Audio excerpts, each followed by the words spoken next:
वेगळंच झालंय. म्हणजे एवढं वारं, धुकं, अक्षरशः ढग सगळे खाली उतरले आणि अजून आम्ही तोरणा अर्धा पण सर नाही केला. नमस्कार मंडळी, जय शिवराय. आता सकाळचे ठीक 5 वाजलेत आणि आम्ही तोरणागड सर करण्यासाठी चाललोय. कंटिन्यू राहा आणि पहा, आम्ही आज तोरणा सर करीत आहोत. आमच्यासोबत आज आमचे मित्र प्रथमेश पांडेकर आणि श्री यादव या ठिकाणी उपस्थित आहेत. आणि चलो.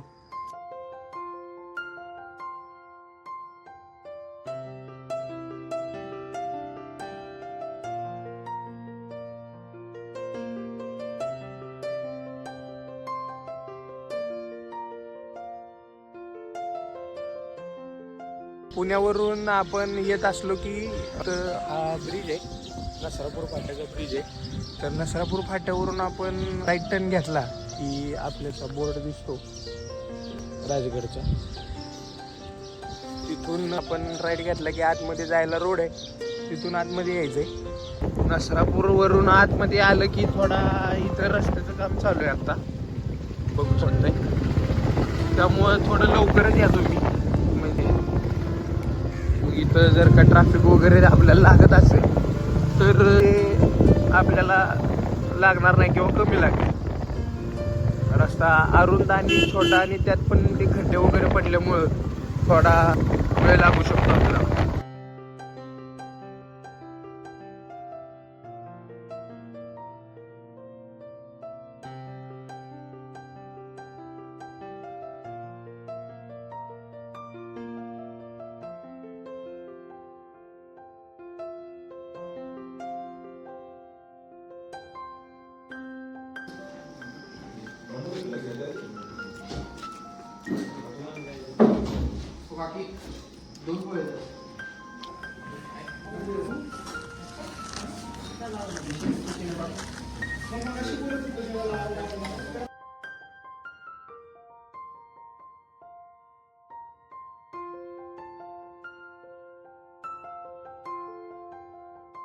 आता मस्त पोट भरून नाश्ता झालाय आमचा आणि तिथूनच थोडंसं पुढे येत होतो आम्ही. ठिकाणी आम्ही इथं थांबलोय कारण जो व्ह्यू दिसतोय ना तो खूप अतिशय अप्रतिम आहे. म्हणजे आपल्याला एका ठिकाणी असा काही असा व्ह्यू दिसतो आपल्याला.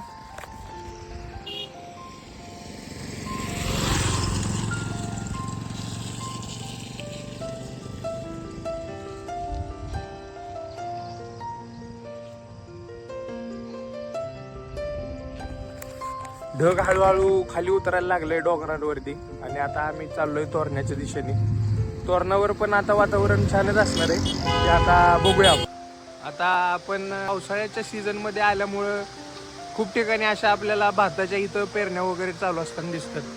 तिथं आत्ताच जस्ट पेरणी झाली आहे बघा आणि भाताची शेतं वगैरे तुम्हाला मध्ये लागतील आणि हे असे काहीशे नजारे या ठिकाणी आपल्याला बघायला मिळतील.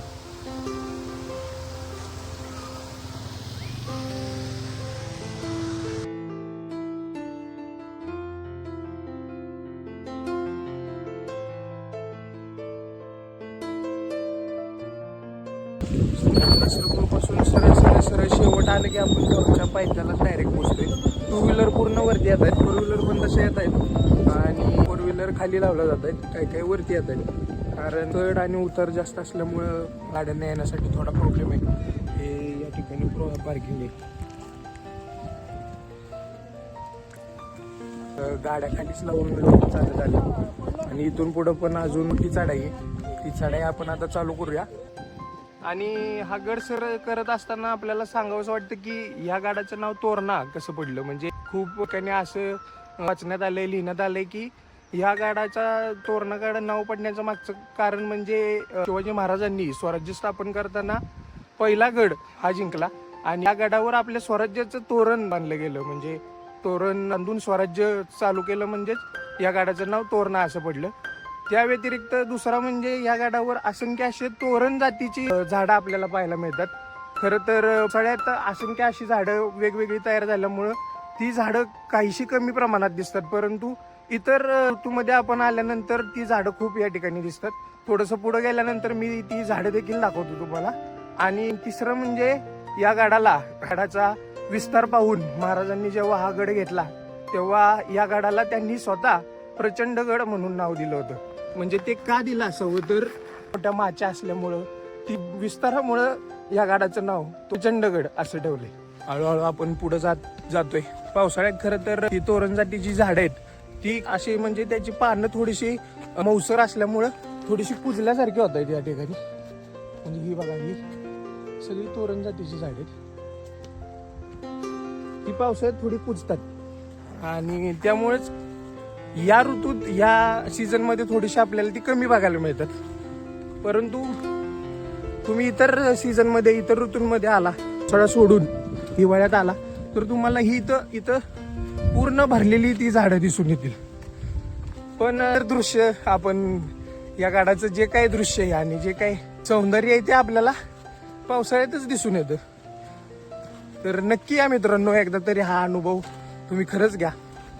प्रचंड असं धुक्यात गड न्हावून निघालाय. अक्षरशः पुढं आम्हाला काहीच दिसत नाहीये आणि साक्षात ढग या ठिकाणी गडावर उतरले. असंख्य असे छोटे छोटे आपल्याला पाहायला मिळतात. रानावनातून जाणारी वाट आहे. गड सर करत असताना डोक्यात हा विचार नाही पाहिजे की कधी पोचेन, काय पोचेन. तुम्ही जे काय आजूबाजूला दिसतंय त्याचा आनंद घेत राहा आणि पुढे चालत राहा. गड सर करत असताना खूप सुंदर सुंदर दृश्य बघायला मिळतात आपल्याला. त्यापैकीच एक म्हणजे थोडंसं आपण वरती चढत आलो की हे असंख्य असे आपल्याला छोटे छोटे इथं धबधबे बघायला मिळतात. बघा, खूप छान धबधबे आहेत. कदाचित कॅमेऱ्यामध्ये एवढं व्यवस्थित दिसत नसतील, परंतु समोर आल्यावर साक्षात हे धबधबे बघण्यात काहीतरी वेगळीच मजा आहे मित्रांनो. थोडंसं वरती आल्यावर आपल्याला पडणार लागते इथं. कदाचित वाऱ्यामुळे तुम्हाला क्लिअर आवाज येत नसतील, परंतु इथं पूर्ण असं या साईडला धुकं येतं. पूर्ण धुक्यात नाहून चाललाय. हळूहळू धुकं वाढत पण चाललंय. आपण चढत असताना या ठिकाणी एक आपल्याला दादा भेटलेत. ते राजगड तोरणा हा ट्रेक करून आलेत. त्यांना आपण विचारूया की त्यांचा कसा अनुभव होता. आप कब निकले थे? हम कल निकले और कल राजगढ़ से यहाँ पर कल निकले थे? राजगढ़ में स्टे किया कल। ओके. और आधा रास्ता आगे वहाँ एक घर रहता। हा, वहाँ त्यांनी विसावा घेतलेला आणि सकाळी या ठिकाणी तोरणाला येऊन ते आता परत रिटर्न चाललेत. सकाळीचे 8 वाजलेत आणि ते खाली चाललेत आणि आम्ही वरती चाललोय. तर थँक्यू दादा, खूप छान वाटलं. चला रे, चला लवकर. एवढ्या जोरात वारा आणि धुकं पसरलंय मित्रांनो, म्हणजे अक्षरशः इथं उभं पण राहता येत नाही.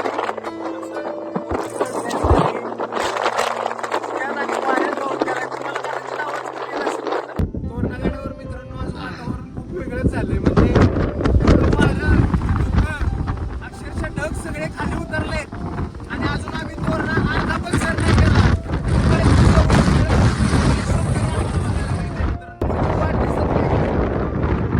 अक्षरशः समोरची वाट दिसत नाहीये मित्रांनो. चढत असताना तुम्हाला अनुभवायला मिळेल की एवढं धुकं गडावर येतंय की समोरचं गड पण आपल्याला दिसत नाहीये. मित्रांनो, थोडंसं आपण त्या पठारावर वरती आलं की थोडीशी चढाई लागते आपल्याला. स्टीप आहे थोडंसं आणि स्टीप असल्या कारणाने इथं खूप छान काम केलंय. म्हणजे खूप आधीपासून काम करण्यात आले की रेलिंग लावलेत मित्रांनो या ठिकाणी. मग रेलिंग लावल्यामुळं आपल्याला चढताना खूप सोपं जाते. पुढं थोडंसं आल्यानंतर हा धबधबा लागतो मित्रांनो. खूप मोठा असा छान धबधबा आहे. थोडंसं पुढं आल्यानंतर इथं ह्या पायऱ्या लागतात. या खरं तर शिवकालीन पायऱ्या आहेत आणि याच्या पुढंच समोर थोडं आहे तो तुम्हाला क्लिअर दिसत नसेल कदाचित. हा आहे बिन्नी दरवाजा. हा गडाचा पहिला दरवाजा मानला जातो, जिथून आपण प्रवेश करतो आणि याच्या नंतर एक पुढं दरवाजा आहे.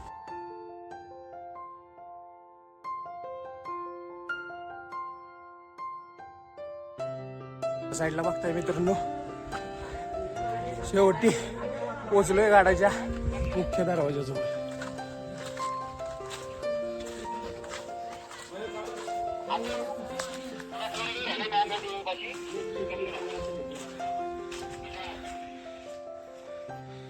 गडाच्या मुख्य दरवाजापासून आपण आत आल्यानंतर समोर अशा पायऱ्या गड भ्रमंतीसाठी जाते.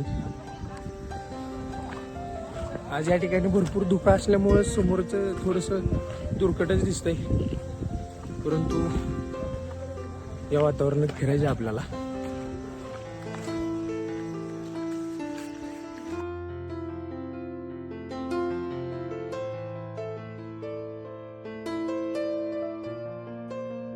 महाराष्ट्र शासन व पुरातत्व खात्याकडून घर फिरण्यासाठी नकाशे आणि फलक बोर्ड लावण्यात आलेले आहेत.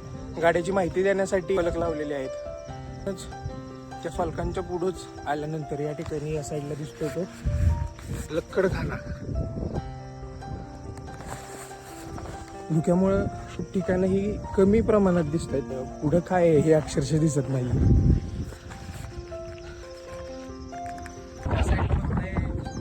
पुढं आल्यानंतर लक्कडखाना इथं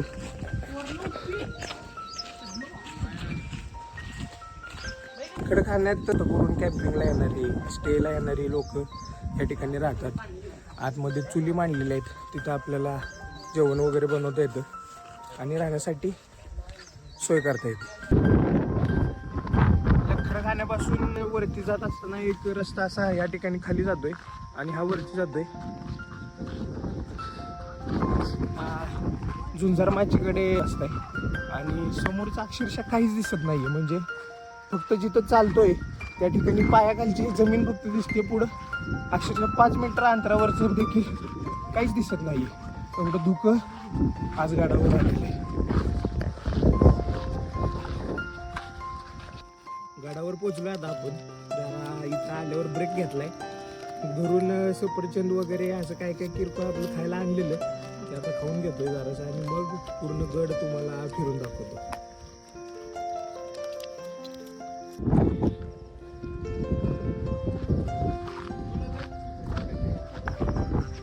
झुंजार माची आता आपण आलेलोय आणि इथून खाली पण उतरता येतोय. खाली जाण्यासाठी एक शिडी आहे, ती मी तुम्हाला दाखवतोच. आणि वरती हा असं बुरुज आहे, त्या बुरुजावर आपण चाललेलो.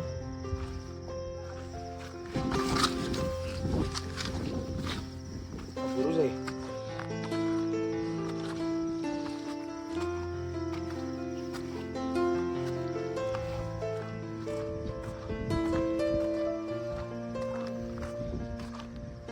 झुंजार माचीच्या जावरून आपण आपल्याला जे दृश्य दिसतंय ते म्हणजे पूर्ण धुक्यात आणि ढगात नावून गेलेला असा गड आपल्याला या झुंजार माचीवरून या बुरुजावरून आपल्याला दिसतोय. पूर्ण सगळीकडे ढग आणि धुकं व्यतिरिक्त काहीच दिसत नाहीये. पूर्ण धुक्यात हा गड निघालाय. सगळीकडे चारी दिशांना पूर्ण ढगांनी वेढलेला आज गड या ठिकाणी आपल्याला बघायला मिळतोय.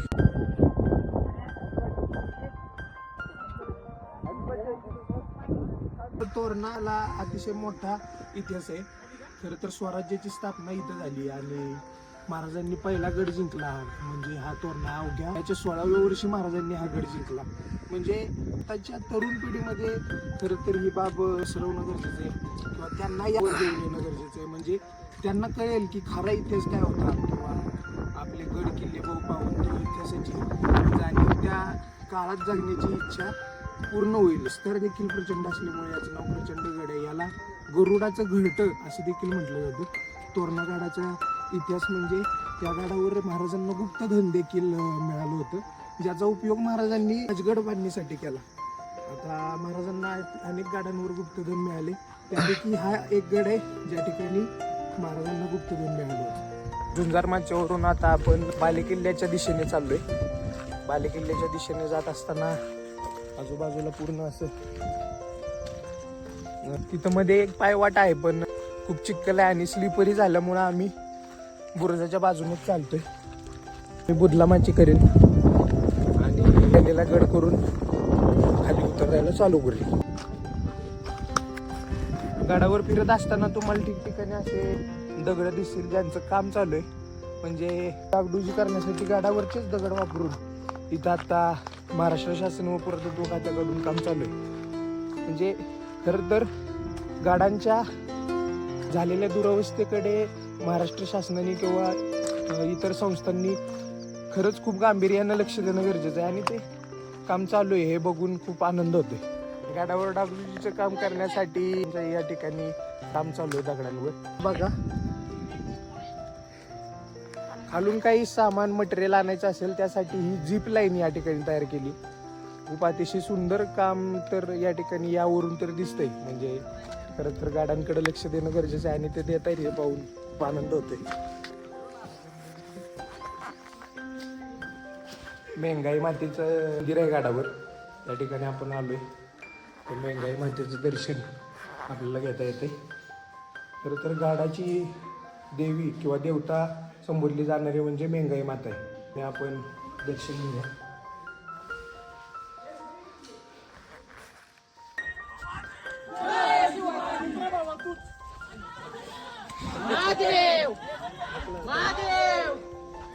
तोरणेश्वराचं मंदिर आहे गाडावर, महादेवाचं मंदिर आहे. आपण दर्शन घेतोय महादेवाचं.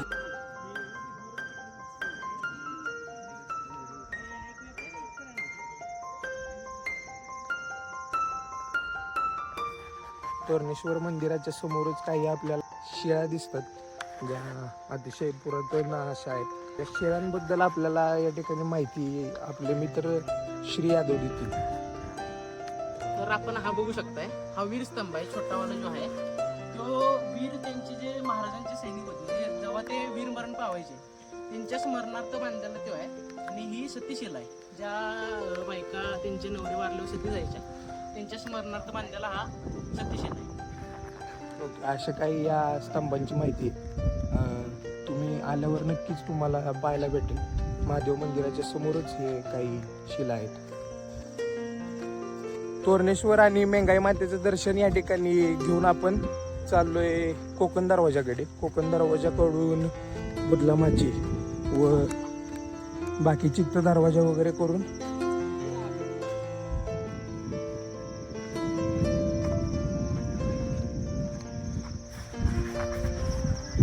धुक्यामुळे आमचे मित्र कुठे आहेत हे पण सापडत नाही. आता एक मित्र मागे राहिलेला त्याला घ्यायला आता परत यावं लागले. जसं मी ज्या पद्धतीने मी सांगितलं की प्रत्येक मुख्य दरवाजाचा आकार हा काय आकाराचा असतो तसा राऊंड दिलाय, अर्धचंद्र दिलाय. त्यामुळे जेव्हा शत्रू किंवा आक्रमणकारी यायचे तेव्हा ते दरवाजा तोडण्यासाठी मोठ्या मोठ्या ओंडक्यांचा वापर करायचे आणि तो ओंडका मागे नेऊन परत आदळायचा. त्यासाठी थोडीशी जागा पाहिजे. पण मग हा आकार असा गोल आकार, अर्ध गोल आकार असल्यामुळं तो ओंडका तिथं आणता येत नव्हता किंवा तिथं व्यवस्थित त्याची अरेंजमेंट करता येत नव्हती. म्हणून हा असा गायमुख आकाराचा या ठिकाणी दरवाजा केला जातो. आणि त्या दरवाजांवरती आपल्याला दिसतं की सुळे लावलेले असतात, ज्या सुळ्यांमुळे त्याचे प्राणी दरवाजा तोडण्यासाठी आक्रमणकारी घेऊन येतात. त्या दरवाजाला जे सुळे लावलेले असतात त्यामुळे त्या दरवाजावर ते हत्ती किंवा मोठे प्राणी हमला करू शकत नाहीत किंवा धडक देऊ शकत नाहीत. त्यामुळे त्या दरवाजांवर सुळे असतात आणि ते ओंडका जो असतो तो पूर्णपणे त्याची व्यवस्थित माहिती म्हणजे घेण्यासाठी आपण खाली जाऊया आणि खाली बघूया.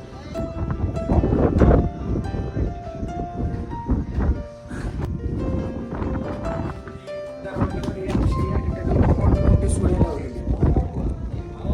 या सुळ्यांचं एकमेव कारण म्हणजे मोठे जे प्राणी यायचे हत्ती किंवा अशा प्रकारच्या मोठ्या प्राण्यांचा उपयोग दरवाजा तोडण्यासाठी व्हायचा. तर त्या प्राण्यांकडून हा दरवाजा तोडला जाऊ नये किंवा त्यांना इजा व्हावी यासाठी हा दरवाजा या ठिकाणी याच्यावर हे सुळे लावले जातात. या प्रकारे दरवाजा आहे. या साईडला दिसतोय तो कोकण दरवाजा आहे. कोकण दरवाजामधून बाहेर गेल्यावर सरळ पुढं बुदलामाची. कोकण दरवाजाकडून खाली आल्यावर असं रस्ता सरळ एक पठार सारखा रस्ता आहे. तिथून सरळ खाली गेल्यावर बुदलामाचीकडे हा रस्ता जातोय आणि तिथे अजून काही ठिकाणं आहेत की जे बघता येतील. तर तिकडेच आता आपण चाललोय. बघूया पुढं काय आणि बुदलामाची देखील बघूया.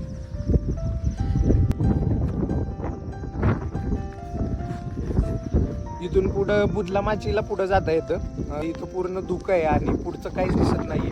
आणि इथं एक मॅगी किंवा काही मिळण्याचे खाद्यपदार्थ मिळण्याचे एक ठिकाण आहे.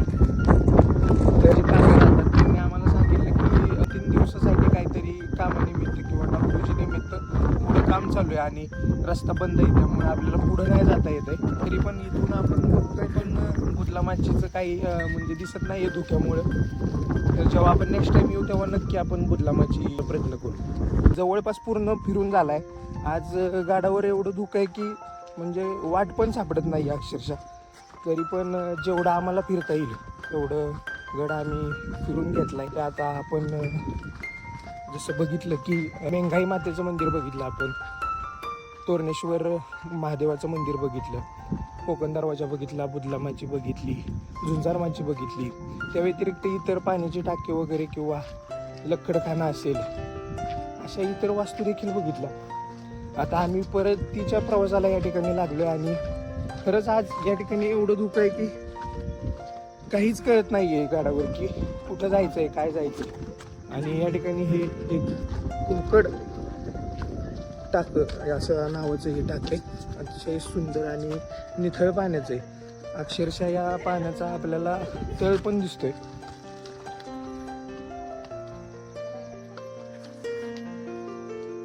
पाणी पिण्याजोगं आहे की नाही हे सांगता नाही यायचं, परंतु पाणी तर खूप स्वच्छ दिसतंय. आणि इथून आता आम्ही परतीच्या प्रवासाला चाललो. जवळपास गड आपला फिरून झालाय. त्यामध्ये आपण मेंघाई देवीचं मंदिर असेल, तोरणेश्वर महादेवाचं मंदिर असेल, झुंजारमाची असेल, त्याचा पूर्ण परिसर, त्याच पद्धतीनं कोकण दरवाजा असेल, बुदलामाची असेल, लक्कडखाना असेल, अनेक टाके असतील, पोकळ टाके असतील, अजून काही कितीतरी इमारती आपण या ठिकाणी बघितल्या. परंतु आज गाडावर एवढं धुकं आहे म्हणजे तुम्ही बघू शकता की अक्षरशः वाट काढणं अवघड आहे. म्हणजे कुठून कसं जायचं आहे, कुठल्या वाटेने जायचं आहे हे कळत नाही आहे. तरी देखील आम्ही जेवढा फिरता येईल तेवढा फिरण्याचा प्रयत्न केला आणि तुमच्यापर्यंत माहिती पोहोचवली आहे. आता ठीक 12:30 झालेत, 12:30-1च्या दरम्यान काहीतरी झाले. तर आम्ही परत एकदा पुन्हा परतीच्या प्रवासाला लागलेलो आहोत.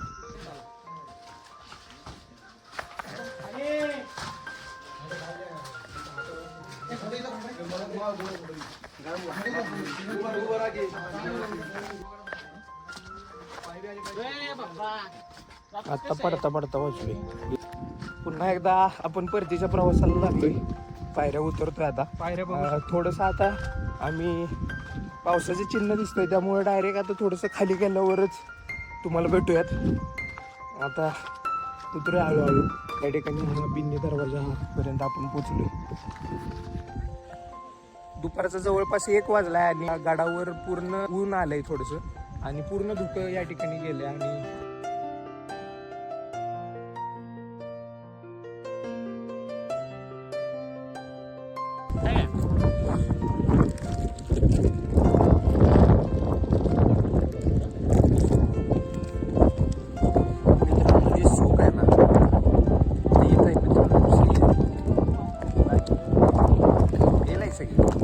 आज जरा रविवार असल्यामुळं गर्दी आहे गाडी. आणि आमच्या या 2 मित्रांना आज रविवारी चालू आहे, थोडी गर्दी आहे. आता आम्ही खाली जातोय तर खूप लोक वरती येत आहेत. ठीक आहे, पण येत आहेत ते महत्वाचं. मित्र, तोरणावर जे तोरण जातीची झाडं आहेत ती मळ्यात जास्त करून दिसतात, परंतु उन्हाळ्यात ते परत वाळून जातात किंवा काय. आणि त्यानंतर पावसाळ्यात त्यांचे छोटे छोटे अशी रोप परत यायला चालू होतात की असे आपल्याला दिसतात. मित्रांनो, ही तोरण जातीची झाडं आहेत. या तोरण जातीच्या झाडावरूनच तोरणा किल्ल्याचं नाव तोरणा किंवा सो मग काय झालं रे.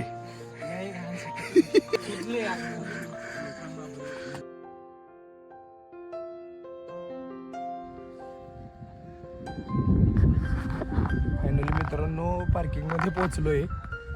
खूप स्लिपरी रोड झालेला, पाऊस पडल्यामुळं चिखल असा एकत्र झालेला आणि सगळे लोक असे पडत होते.